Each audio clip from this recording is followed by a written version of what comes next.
Hello, welcome to this episode.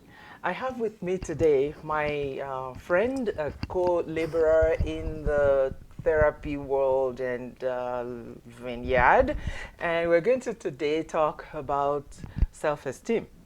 I know it's a topic that a lot of us need to familiar ourselves with, and I know that a lot of the world have been talking about self-esteem.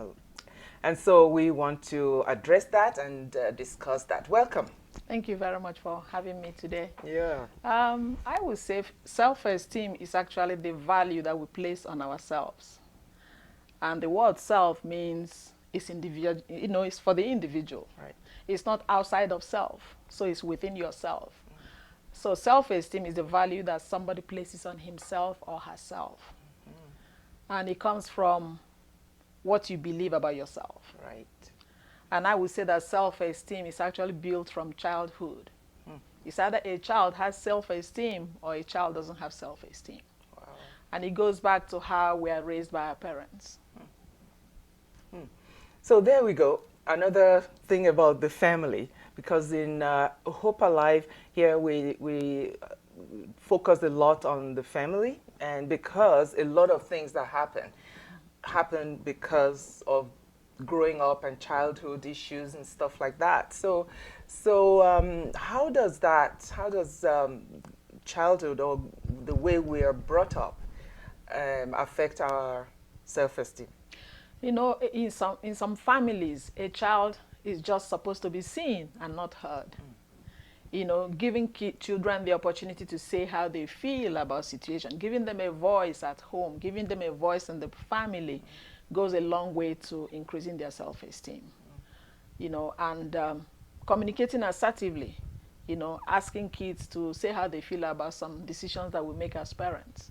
And most times when we make decisions, we think it doesn't affect the kids. And meanwhile, every decision we make every day impacts our children. So my recommendation would be that as people grow, it's your responsibility as an adult to discover whether you have self-esteem or not. Or even if you have, what level of self-esteem do you have? So it's your responsibility every day to work on your self-esteem. Wow. So it's a daily work. Okay.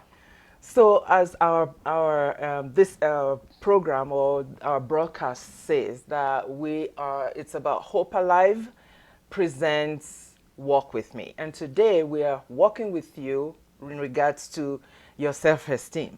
So here we are, and I've heard about unhealthy self-esteem or healthy self-esteem. Even in the church, we have started to talk about self-esteem, biblical self-esteem. I've heard about that too. And so is there anything like that? Does it even exist, healthy or unhealthy, or is it just that you have it or you don't? Self-esteem, I would say, is like being on a scale, right? There's nobody that has very high self-esteem 365 days in the year. You know, some days you might wake up, you don't feel like it. Some days you might wake up, something might drain your self-esteem. You know, for somebody to have healthy self-esteem, you know, like, you talk about your church, you know, spirituality also comes to mind. You know, your faith and what you believe in, you know. So even the connection I have with you is a spiritual connection because it's a supportive relationship. And then the relationship we have with a higher power or God is also a supportive relationship. So we draw inspiration from all that. Yeah, that's great. So with that biblical self-esteem, there are a lot of things. It's about understanding your purpose, understanding your identity, or where you draw your identity from, and all of that. So what are the ways that we can improve on our self-esteem? I would say every day, you know, care for yourself. What I call daily self-care. And that daily self-care involves your physical self, what you eat, your sleep. It involves your prayer life, your spiritual life. It also involves your connection with people and your relationships as well. So basically physically, mentally, emotionally as well. Yeah, and I like how we put in the spirituality, because that could be the basis of all good or healthy self-esteem, so that we know who we are in God, and we also know who we are as human beings. Yes. So some people come as therapists. Some people come to us and they talk about their lives and things that they go through in life, and sometimes we see that, oh, this is very low self-esteem that needs to be brought up. So help us to understand how to help people, even with parents, to how to identify whether their children have good self-esteem or not, and what to do. You know, for parents, I would say that most times, if a child doesn't have self-esteem, that child can easily be bullied in school, because that child cannot make eye contact most of the time. That child cannot say how he or she feels. Right. So it's very good for us to start from the foundation in the home to teach our children to communicate assertively. You know, mom, I feel sad when you say this, that, right? And then we're able to attend to the needs of that child. Because once that child begins to practice communicating assertively from home, as the child grows, even as they get into adult relationship, it's a lot easier to communicate assertively. And in my practice too, there's been a lot of people come in and they say, I just want to know how to express myself. Like self-expression, just hard for a lot of people. And they allow things to happen just to slip away or through.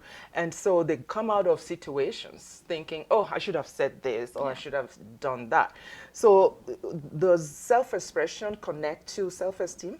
Yes, I would say healthy self-expression. Because some people might express themselves in a passive way.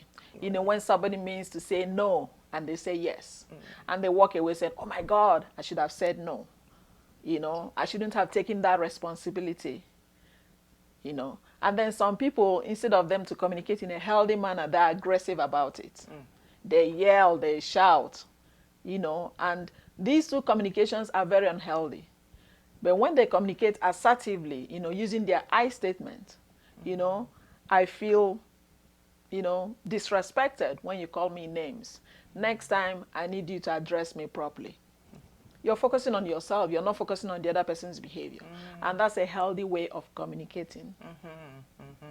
And we're going to go into healthy communication at some point in this broadcast. So watch out and listen and watch our broadcast every week, when we will address good communication, not only between friends, but between siblings and within the family as well, so that everyone can come out with good way to communicate and also improve on their self-esteem. Okay, so now we have addressed the definition of self-esteem, how you value yourself and how you place yourself and what you allow people to do to you and all that, and also how it plays in relationships, and then some other points that like self-expression that connects with self-esteem. What about, you know, because we know that even in our culture, it's hard for children, like you said, to express themselves with their parents or their grandparents, for instance. And so how do we then help or just allow that kind of correction to happen between the parents and the children? Because this is where the thing starts. So how do parents repair their relationship to help their children have that good self-esteem? Basically, what I tell most parents is it's high time as parents we begin to unlearn the behavior that we learned over time. Because a lot of us parents are raising our children the way we were raised.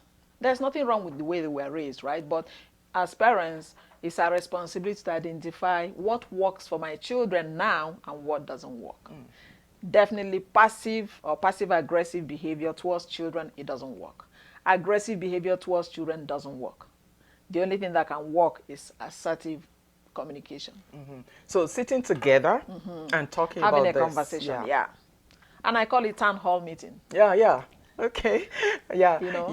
Yeah. I remember you talking about that, where you do that at home, Oh, in yes. your own Oh, house. Tell us yes. about that. Just share a little bit. Honestly, it's so mind blowing because you sit around the couch and you tell the kids, okay, let's look at this month, this last 2 months. How have we done? You know, I remember sitting down one day and we're having this conversation, and one of my children said, Mom, the problem I have with you is that you don't listen to me. Wow. I broke down and I wept, and I thought I'm a very good listener. And then I apologized and I took accountability for my behavior. And from then on, things changed between me and this particular child. Wow. Yeah. Yeah. I know in a family, when you fight with one child, you're fighting with all the children because it's like a conspiracy kind of thing, right? Well, that's the different kind of parent, I tell you that, because some parents cannot do that. They don't even want to apologize to their children, talk less of, accepting responsibility. So let's see, for the parents who are not like you, what could the young people do, the children do, to at least repair that relationship if they can? I've always said there's no perfect parent. We're all striving towards excellence. And basically what I recommend for most children or most young adults is to have family counseling session with their parents. And I do that a lot with, young people that I work with, because there and then I'm able to support the child or the young person to be able to tell mom or dad how their behaviors have impacted the child. Yeah. And you know that no parent wants to lose their children, right? Everybody wants to gain their children or to get them to behave well and to succeed. So parents are very open to making changes. Yeah. Some.